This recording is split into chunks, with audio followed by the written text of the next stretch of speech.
Hello, my quilting friends. It's Rosie the Quilter. And as promised, I wanted to just give you a peek at how my quilting on my African fabric Scrappy Quilt turned out.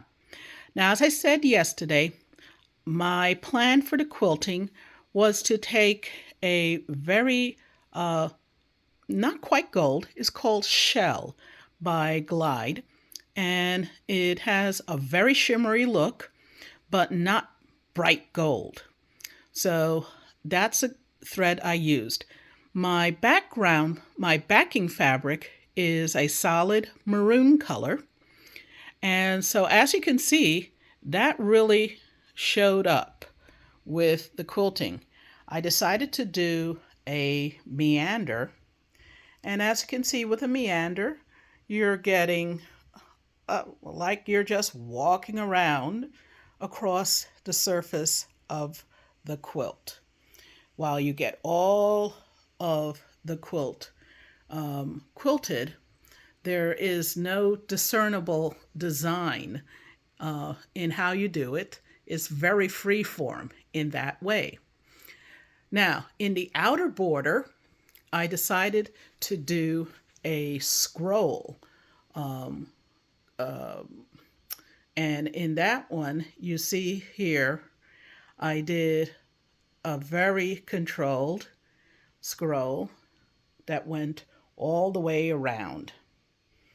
And I like to do that in my outer border especially because it has a lot of coverage and it does look very decorative. Now, on the quilt surface, if you give me a chance, I will give you a taste of that. On the quilt surface itself, you don't hardly see it. It's in the fabric itself is a dark navy, and the thread I chose is a very dark navy as well. So the quilting is done, but it doesn't detract from the beauty of the fabric, which has this lovely squiggly wavy gold. And that is what I wanted to show when a person looks at this, not my quilting, but the beauty of the fabric. Same thing here. If you look at the fabric itself, you cannot discern the quilting that was done on the surface of the quilt.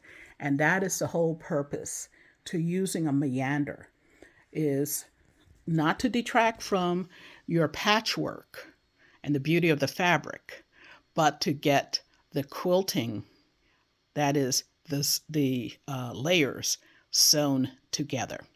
So I'm going to stop this for now and encourage you to try and do your own quilting if it permits on your domestic machine. Don't be afraid. This one is kind of large, but it is not impossible to do a quilt this size on a domestic machine. I've had to do that in a pinch. So don't be afraid of your machines. Don't be afraid to do something new, to make something beautiful for yourself. And that's all I have to say. Thank you so much for listening to me. If you want to learn more about the quilts I make, you can go to my YouTube channel. That's Rosemary Greenaway, or you can look under Rosie the Quilter to find it. Or you can go to my Etsy shop to see some of the quilts I have done. That's Prayer Quilts by Rosie or Wakanda Quilts by Rosie. Thank you so much for your attention. Happy sewing. Bye for now.